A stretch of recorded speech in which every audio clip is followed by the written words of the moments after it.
So today, all we are going to do is I'm just going to introduce the command line and you are going to download the software and install it. And then from the home page under the batch access, you will see the first thing here, which says CLI or command line. You can also go from, I believe, the help documentation, and there is a link to the command line interface from there. From either of those places, if you go here, there is some introduction here. You can scroll a little bit further down, and then there is a link to the BV-BRC GitHub site. Okay, so you can click on that, and that will take you to the GitHub page, which has the latest release of the command line interface.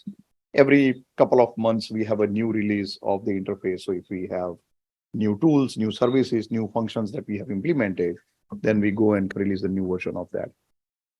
So we have the DMG file available here. So you can probably go down one version here, 1.0.40. And you have the DMG file for people who are on Mac and people who are working with Windows. You can download this BV-BRC Win64 executable. And then people on Linux, you can download either the zip file or the tar-gzip, and then you can download it, and then you can follow the instruction for installation.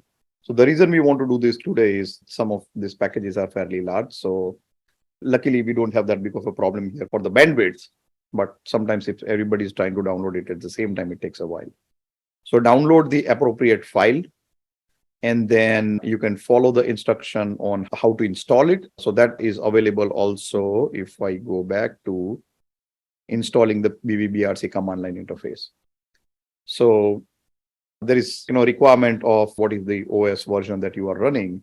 But other than that, there is kind of step-by-step guide here for people who are working on the Mac OS. All you need to do is probably right-click on the application or the DMG that you have downloaded and then say install it or put it in the application folder.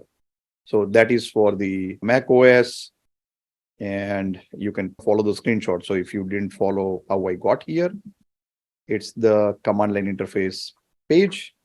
There is a link to the GitHub site, and then next to it, full instructions available on the installing BV-BRC command line interface. So click on that, and it will take you to this page. So you can follow the screens and then see if you can install it on your own. So this is the instruction for the Mac. Then we should have instructions here. Let's see. All right, this is the installation on the Ubuntu, Debian, or Linux. So there is command line instructions for that as well. And then installation on the Windows, you can follow. It's at the bottom of the page here.